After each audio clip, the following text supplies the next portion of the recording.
experience at all. Next, I dropped the render distance to the minimum. And finally, things started to look normal. FPS jumped to around 80 to 100, smooth enough to actually play at a basic level. I then tried installing a GTX 750 Ti, 2 GB, and the difference was night and day. The average FPS shot up to around 150, with real-time spikes hitting 250, even 300 FPS at some moments. There's still a little bit of micro stutter here and there, but honestly, for a CPU this old, it's handling Minecraft at low settings surprisingly well. Next up is Doom.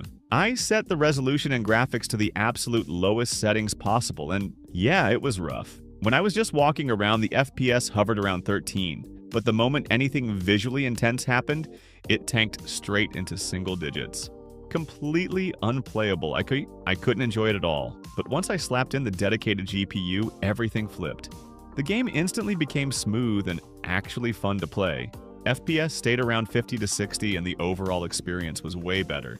Barely any frame drops, just a nice consistent gameplay loop. Switching over to Left 4 Dead at 1080p, the FPS honestly wasn't great. I was barely hitting around 20 FPS while fighting off hordes of zombies. One thing I can compliment, though, is the iGPU. It was running at 100% the entire time, trying its absolute best. Because of that, the CPU was only sitting at around 50%, but the overall experience? Yeah, not exactly enjoyable, but once I upgraded to a dedicated GPU, everything changed. The FPS instantly jumped to around 50, and sometimes even pushed past 90 FPS. The difference was massive, way smoother, way more playable, and honestly a night and day improvement compared to relying on the iGPU. After overclocking and running a few tests, the results honestly weren't very impressive. The CPU started overheating almost immediately, so the performance barely improved compared to stock.